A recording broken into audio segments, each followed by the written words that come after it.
सलाम एवरीवन, मैं मोटिवेशनल सिद्रा हूँ और आज का टॉपिक शायद बहुत ज़्यादा सिग्निफिकेंट हो सकता है कोई अगर इसमें से पास आउट करे और प्रैक्टिकली इसको इम्प्लीमेंट करे इसका अपनी लाइफ में। ये एक इम्पॉसिबल टास्क है।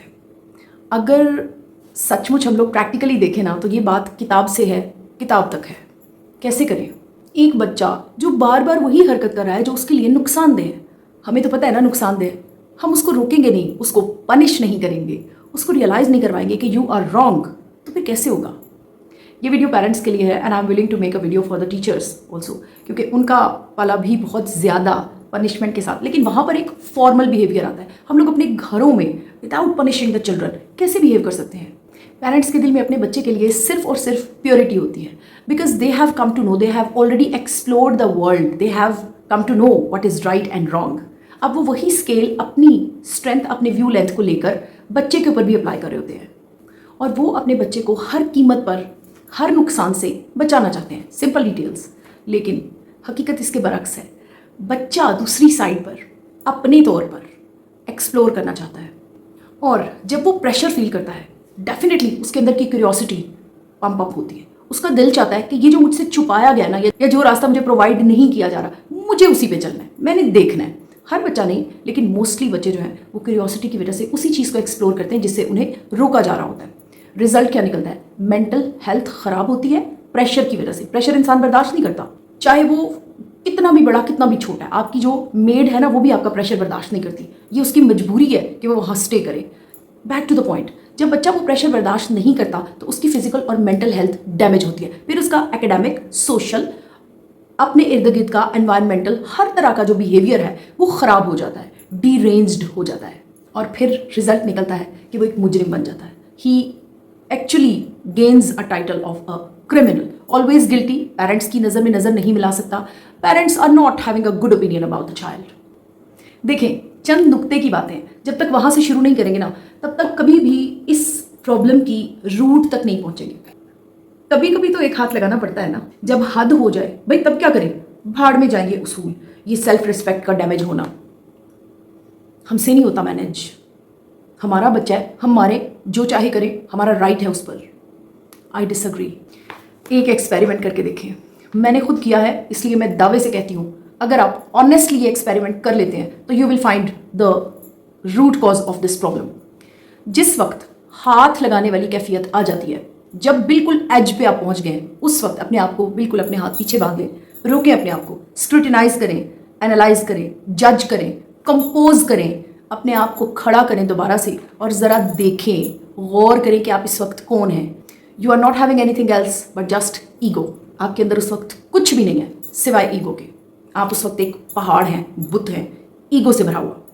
क्योंकि आपकी बात नहीं मानी गई, क्योंकि जो आप चाहते थे वो नहीं किया उस छोटे बड़े जवान बूढ़े बच्चे ने जो कि आपकी औलाद है। अब आपका दिल चाहता है कि इसको मैं एक लगाऊं, और वो ईगो का पहाड़ अब अपने अंदर सिर्फ और सिर्फ अपनी शर्मिंदगी को नाम दे रहा है इज्जत का। वो आपकी शर्मिंदगी है, वो आपकी कोताही है, कमी है, वो आपके अंदर गलती है जिसको आप ईगो, मतलब आप अपनी रिस्पेक्ट, कि तुमने मेरी इज्जत ही नहीं की, तुमने मेरी बात ही नहीं रखी।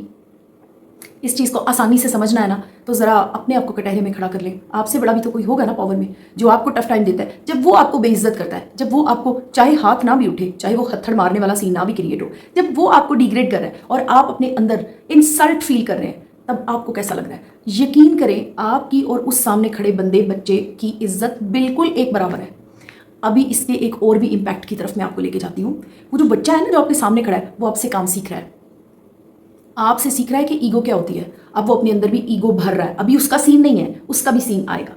वो जब सोसाइटी में जाएगा ना, तो अपने से छोटे, अपने छोटे हाथ पैरों वालों से और अपने बहन भाइयों से, सिबलिंग्स पे ही वो शुरू हो जाता है, सोसाइटी में भी वो शुरू हो जाता है, फिर कातिल बनता है, फिर वो चोर बनता है, फिर वो डकैतियाँ करता है। ये सारा कुछ हम ही सिखा रहे हैं अपने बच्चों को। उस बच्चे को आपने और मैंने ही बताया है कि ये होती है ईगो।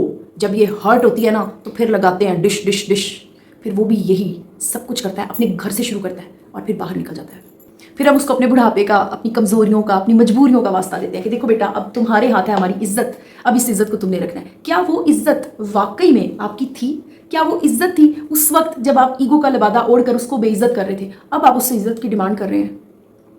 ये बड़ा उलझा हुआ गेम है, इस पर काबू पाना इतना मुश्किल है, इतना मुश्किल है। I personally have passed through this experience till date I try my level best not to insult verbally my kids. मैं अपने बच्चों को वर्बली भी बेइज्जत नहीं करती, कभी मुंह से भी बेइज्जत नहीं करती। अगर कर दूं, अगर मैं लूज कर दूं, तो I at once mean time, बिल्कुल उसी वक्त मैं एक्सेप्ट करती हूँ and I record in front of them कि यहाँ मैं कमज़ोर थी। I have gained the courage now to say sorry, and it is not only sorry, I will compensate also. I promise this that you can point me out next time, point me out. I give a right to my kids. मैंने एक खातून के मुंह से सुना मारते सवार। मैंने कहा नहीं, मार मार के आपने जो बच्चा तैयार किया उसके अंदर आपने मार भर दी। अब जब आप उसे सोसाइटी में छोड़ेंगे तो फिर वो वही कुछ करेगा जो वो घर से करता है। बहुत मुश्किल काम है, बहुत मुश्किल काम है। It should be a challenge given by yourself to you. हमारे ही तरफ से निकला हुआ मैंने नहीं देखा, मेरे घर के अंदर मैंने नहीं देखा कि लोग इसको, मेरी ही जितनी एज के लोग इस चीज़ को प्रैक्टिकली प्रैक्टिस कर पाते हैं। नहीं कर सकते, बहुत मुश्किल काम है। क्यों भाई, क्यों रोकें हम उस थप्पड़ को जो आया हुआ है? क्यों रोकें? क्यों हम उस बच्चे को ना मारें जिसने हमारी बात ही नहीं मानी? Try to think over it. बात मानना उसकी ड्यूटी कभी भी नहीं था, बात को समझना उसकी ड्यूटी था, और वो बात समझाना अपने कैरेक्टर से होता है, अपने हाथों से नहीं होता।